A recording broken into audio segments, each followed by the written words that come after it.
Bom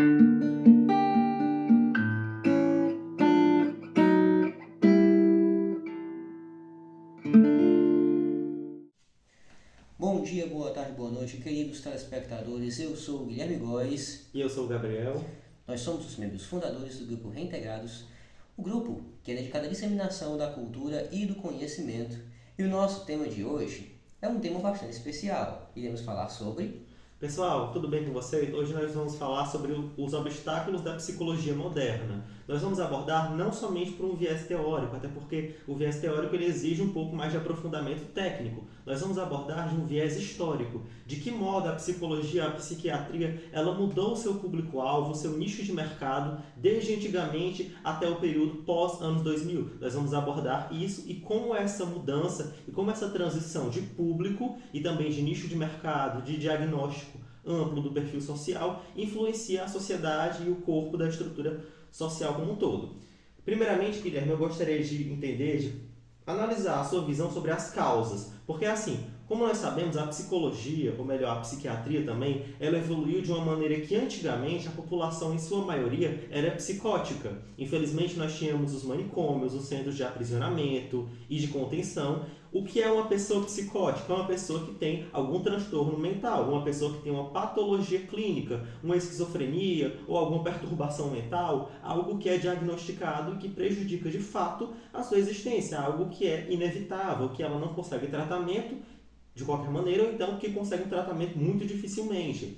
Após os anos 2000, principalmente, muitos estudiosos na área, muitos psiquiatras consideram que a população deixou de ser, em sua maioria, psicótica e passou a ser neurótica, ou seja, hoje em dia, muito do público que participa, que procura um médico especializado, um psiquiatra, que procura exatamente a questão da medicação, não são pessoas psicóticas, são pessoas neuróticas. O que é uma pessoa neurótica? É uma pessoa que desenvolve não uma patologia, ela sofre por algo interno. Ela não vai sofrer, ela não vai ter nenhum desconforto, nenhuma questão de aprisionamento por uma patologia clínica. Ela vai ter um desconforto, ela vai ter uma perturbação por um sentimento. Então, por exemplo, o cara que ele termina um relacionamento, a esposa deixa ele entra em um desespero, uma tristeza profunda. E quando ele não consegue controlar essa emoção, quando ele entra em uma depressão, em uma crise de pânico, isso vai se desenvolver para uma neurose. Então, muitas pessoas que não têm psicose,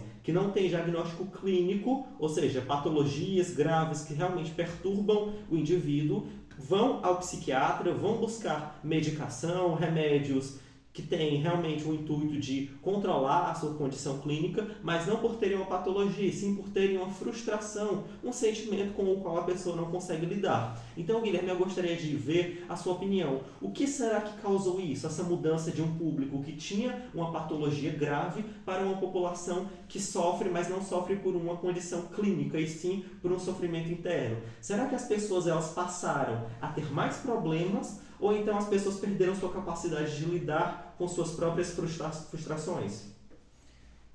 Eu acredito que seja uma junção de vários fatores diferentes. Assim, a gente havia falado inclusive naquele vídeo sobre a sociedade do cansaço, que antigamente, principalmente antes das revoluções industriais, as pessoas, você não tinha essa cobrança de horário principalmente tão grande quanto você tem hoje em dia.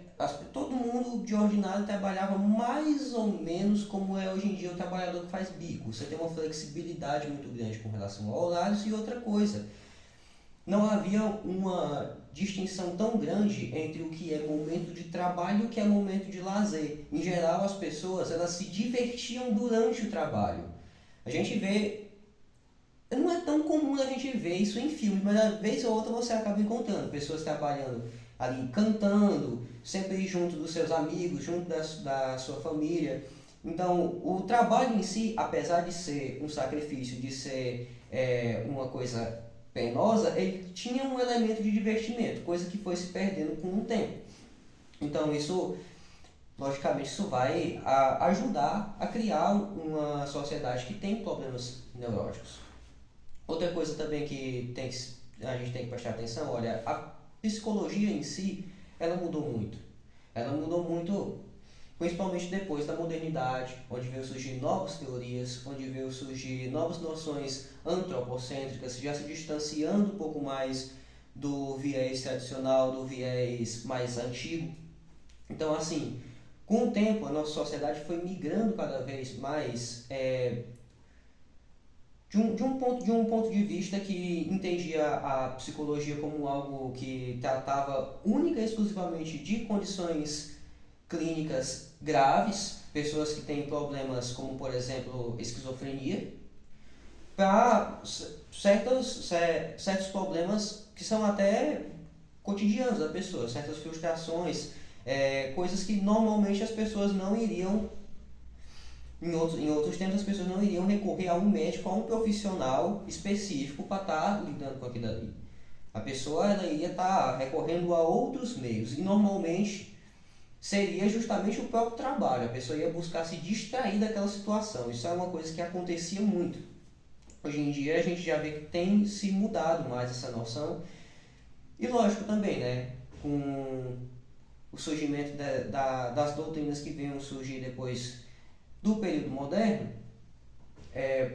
a noção do próprio profissional, como que você entende a pessoa que pode te ajudar a resolver certos problemas da sua vida pessoal. Normalmente, antigamente, e não é que quando eu estou falando antigamente, gente, não é nem no tempo dos seus pais, nem no tempo dos seus avós, é bem antigamente mesmo, tá? Uns cerca de 200, 300 anos atrás.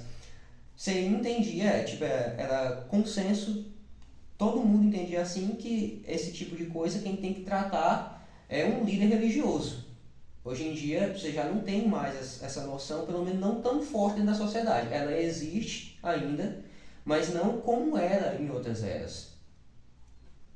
Pronto. Eu achei bem interessante, Guilherme, o seu posicionamento, principalmente quando você trata desse fator da religião. Porque assim, eu nunca tinha pensado nisso, que antigamente, principalmente no período pré-revolução industrial, lá no século XVIII, né, primeira, as pessoas, quando elas tinham alguma frustração, elas já sabiam lidar desde berço. Desde a família, ensinavam como lidar com aquela frustração, com aquela emoção negativa.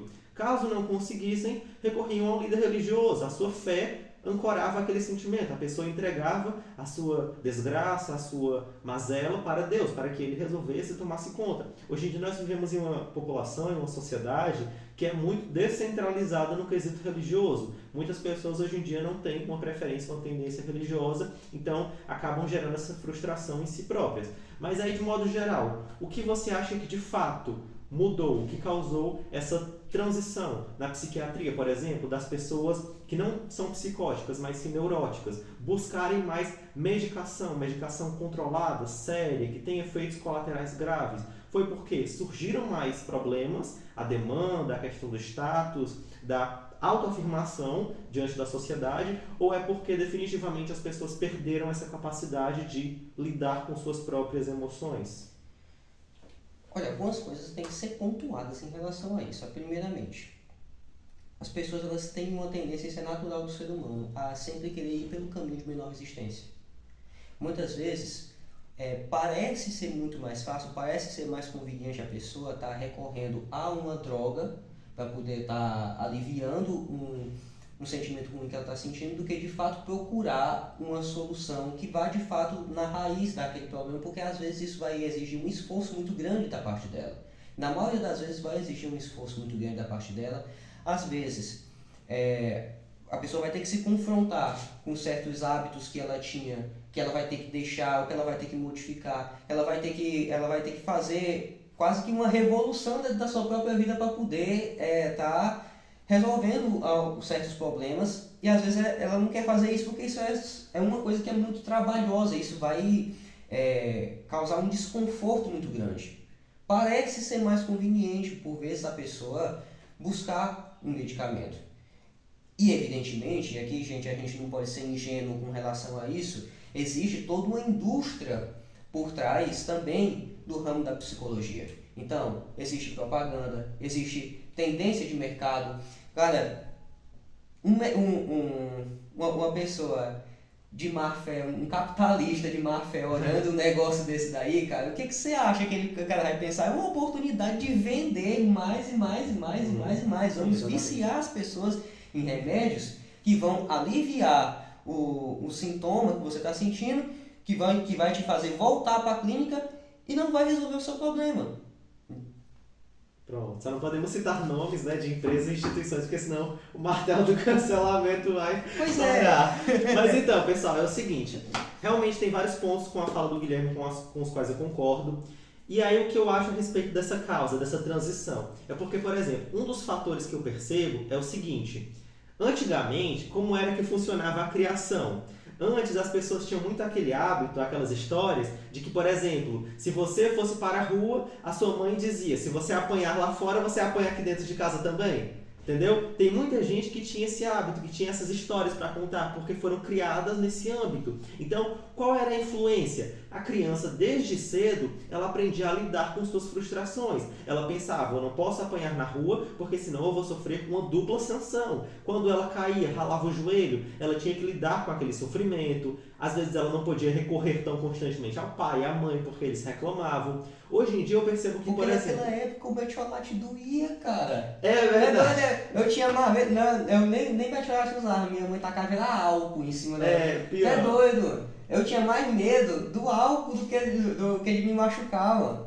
Pronto. Aí hoje em dia, por exemplo, eu percebo que a população é muito permeada, a sociedade moderna, em uma superproteção. Os pais, principalmente, quando são traumatizados com sua criação, com a criação agressiva dos pais, pensam, eu não quero dar essa criação, eu não quero passar esses traumas para meus filhos, então eu vou criá-los com o máximo de proteção e fraternidade possível. Só que nesse desejo de dar uma boa criação, os responsáveis acabam criando uma situação de superproteção, que vai impedir que a criança vivencie o mundo, ela não vai entender as coisas à sua volta e também ela vai se tornar extremamente dependente. Então, no futuro, quando não tiver mais pai ou mãe, ou estiverem incapazes de oferecer um suporte, a criança, ou melhor, o adulto, que foi uma criança super protegida, não vai saber lidar com os problemas, não vai saber lidar com os boletos, com o chefe que fica cobrando, com a pressão da sociedade, com uma frustração amorosa, e isso vai fazer a pessoa desenvolver uma agonia, um desespero interno muito maior que o normal, muito maior do que uma pessoa que antigamente já crescia sabendo lidar com suas frustrações.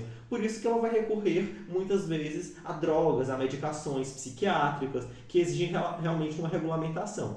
Guilherme, eu gostaria de ver o seu ponto de vista a respeito das consequências. O que isso causa? O que essa tendência da população em desespero, em desconforto emocional, em buscar medicação psiquiátrica gera na sociedade? Quais efeitos principais isso acarreta, no seu ponto de vista? Olha, pessoal, o que a gente tem que analisar a respeito disso? O Gabriel tinha falado a respeito de como que as pessoas têm lidado com as suas frustrações ao longo dos tempos. E assim, verdade seja dita, a nossa sociedade ela vem migrando cada vez mais para uma cultura de quarta camada. Para quem não sabe, tá, gente, eu estou fazendo aqui uma referência à teoria das 12 camadas da personalidade do filósofo brasileiro Olavo de Carvalho, em que ele analisa como se dá o desenvolvimento da personalidade do ser humano. E a camada 4 é uma camada mais infantil, em que a pessoa é bem mais complicado do que eu vou explicar aqui, eu vou só tentar trocar aqui em miúdos, mas a pessoa ela se julga ser muito merecedora de afeto, ser muito merecedora de atenção, ser merecedora de grandes direitos, mas ela não tem tanta capacidade de entregar isso para o próximo. Então ela é uma pessoa muito mais egocentrada. Bem, verdade seja dita, a nossa sociedade tem se tornando um negócio muito dentro desses moldes, de pessoas que já têm essa dificuldade. Agora, assim, é característico do homem maduro você não precisar tanto de atenção, você não ter uma necessidade tão grande de afeição, de afeto, mas ser capaz de entregar muito. E a gente falou aqui do desenvolvimento da modernidade, seria interessante a gente falar do desenvolvimento da filosofia que se deu a partir da metade da Idade Média para frente. Por que nós vamos fazer isso? Porque a gente tem um tempo aqui e ia custar muito fazer essa análise, só que assim, a gente falou inclusive aqui da religião, gente, as pessoas estão perdendo um negócio que é essencial para a vida humana, que chama-se paixão. Cara, a paixão, ela é uma coisa que é tão importante porque ela vai te dar uma motivação para que você possa agir.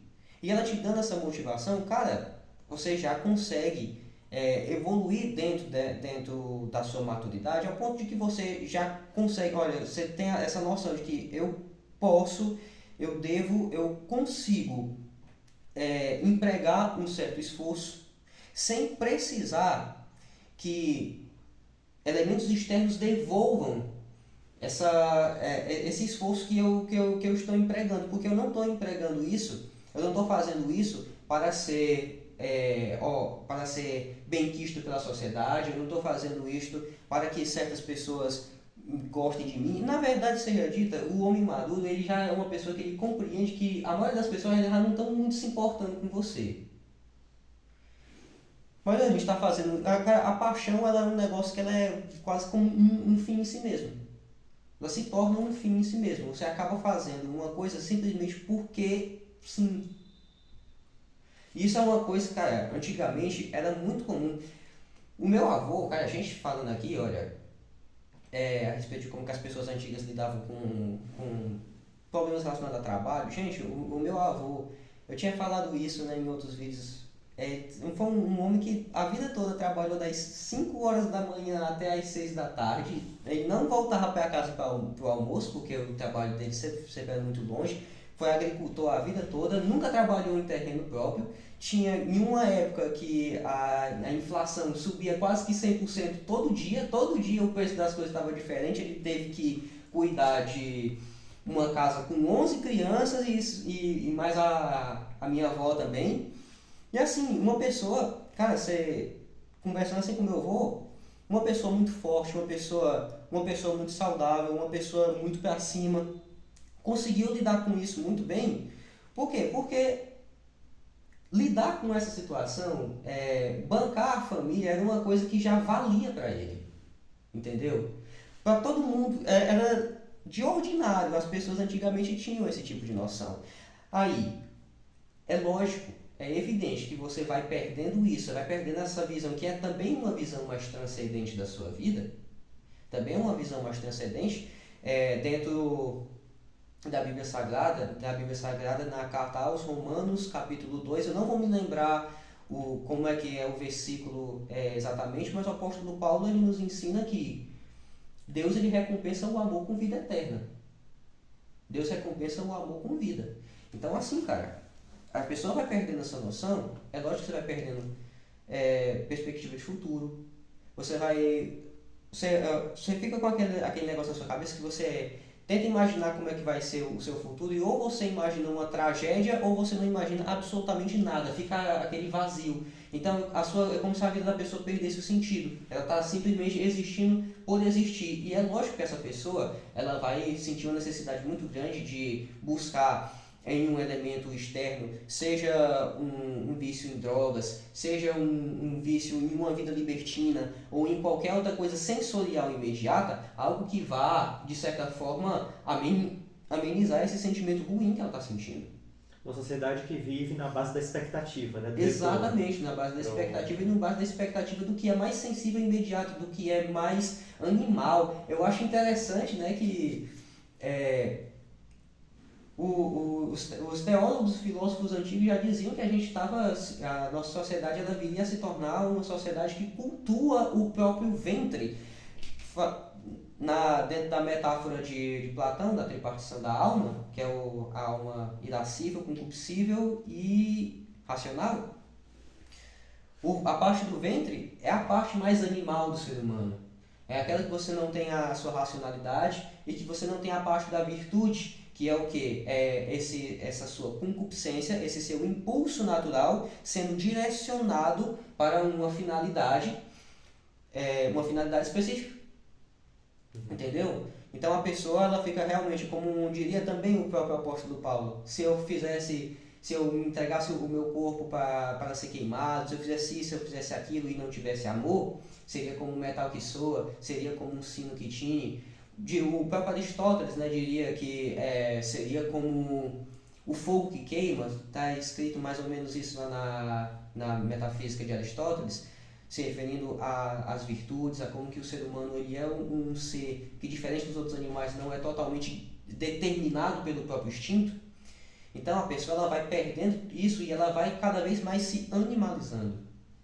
Sim, muito interessante, Guilherme, seu posicionamento. Pessoal, esse foi o nosso vídeo de hoje. Nós fizemos uma discussão até aqui um pouco prolongada sobre esse tema. Lembrando aqui novamente, fazendo uma reiteração, nós não temos formação na área, nós não temos propriedade intelectual, nós falamos aqui uma abordagem mais simplificada, mais superficial do nosso entendimento sobre o tema, não de uma maneira tão técnica. Eu espero que vocês tenham gostado. Se você gostou, não esqueça de colocar o seu like, escrever algum comentário como sugestão para o próximo vídeo e se inscrever no canal para não perder as nossas próximas publicações, tá certo? Tchau, pessoal, até a próxima. Tchau.